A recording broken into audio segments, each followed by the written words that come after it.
Hello,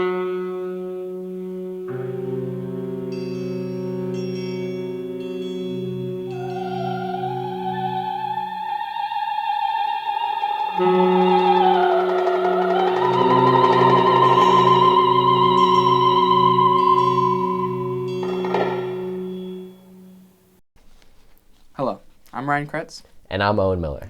And welcome to Between Two Films. Today we'll be analyzing Akira Kurosawa's classic High and Low. Akira Kurosawa's expression of societal issues in 1960s Japan does somewhat contrast with other interpretations mentioned in the Giri piece from Synesthesia. For many new wave directors who targeted post-occupation Japanese cinema, they did so in a way that is a response to the Western representation of Japan's national identity. These directors sought to show Japanese society in a new and never-before-seen way that criticized the negative impact of Western influence in Japanese cinema. In relation to that, as the article states, Nagisa Oshima desired to help create a new Japan after witnessing the interpolation of Japanese people by Western culture, which was creating a corrupt and failing Japan. Oshima used a social realist style to show the audience the real Japanese society, and not the exotic society that post-occupation cinema used to attract international attention, as it refused to address the ongoing political unrest. These films of the Japanese New Wave do contrast with the style of Kurosawa's in his films. More utilization of fast-paced editing and elements of realism became more prominent in New Wave films, which contrast with Kurosawa's works in which he implements wide long takes that guide the viewer's attention and focus through staging, blocking, and camera movement. Many New Wave directors wanted to showcase the true and real Japan, not heavily influenced by Western culture. To accomplish this, these directors used a documentary style to directly show Japanese society and enhance this style with heavy and mature themes and issues that affected society, such as police corruption and the overall loss of identity. These themes aren't exactly represented, or at least as severely, in Kurosawa's films.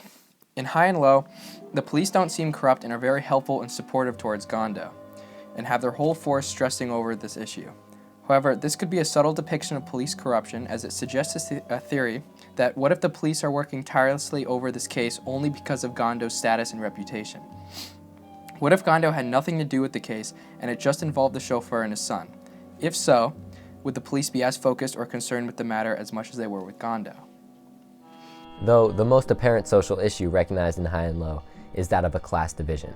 You have Gondo, the head of a company, living in his mansion, isolated from the other residential areas and overlooking the slums of the town below. And you have the kidnapper, a member of this lower class, and someone living and familiar with the bustling and chaotic streets of Japan. The article states, Shohei Imamura, another key figure in the New Wave movement, used vulgar imagery as a subject matter focused on the low life of Japan, such as sex workers and black marketers trying to live in the corrupt modern age. Imamura's characters were the opposite of the characters in Kurosawa's Golden Age films. They flourished in their chaotic lower-class worlds. This segment of the article highlights the differences between New Wave Japanese depictions of society and Golden Age depictions being that of Kurosawa's. The low life in High and Low is depicted less about the serious and more disturbing aspects of society as opposed to Imamura's, and more about the busy and crowded life that fills the streets.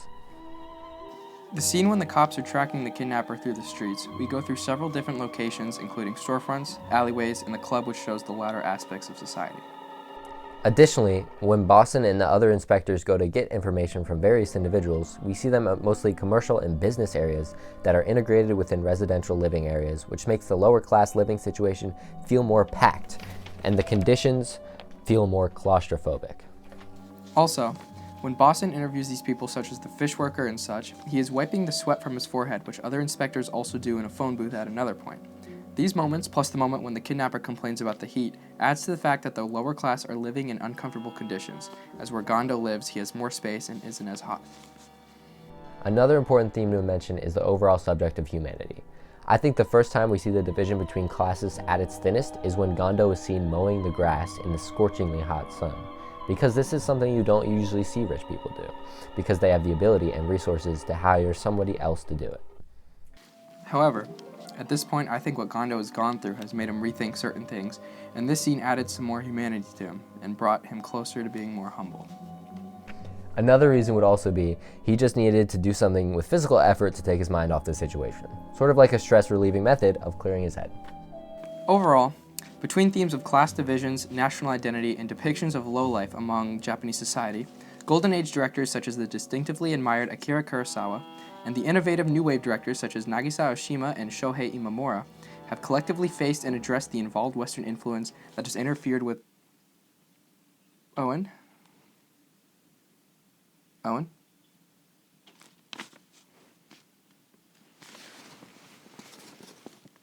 Owen?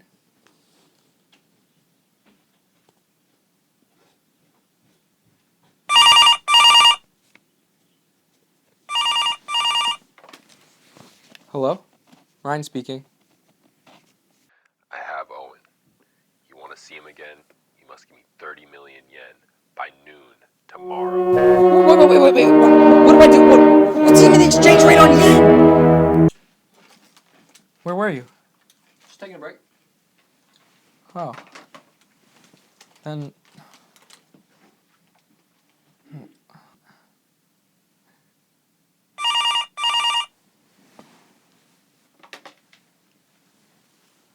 Ryan speaking.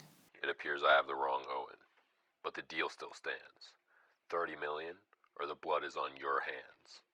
Oh, cool, that rhymes. Wait. Who did you kidnap? I'll pay to save them no matter who they are. I just need to know if they're still alive.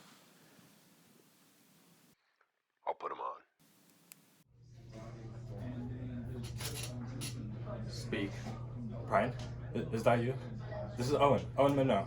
Do what they say.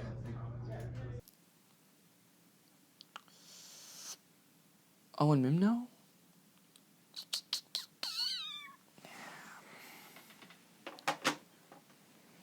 What is it? It was Owen Mimno. Now on to our next film topic, an upcoming short film about a student fight club, made by high school students. Now that sounds fun. Yes, it does, Owen Miller. Yes, it does. Ah!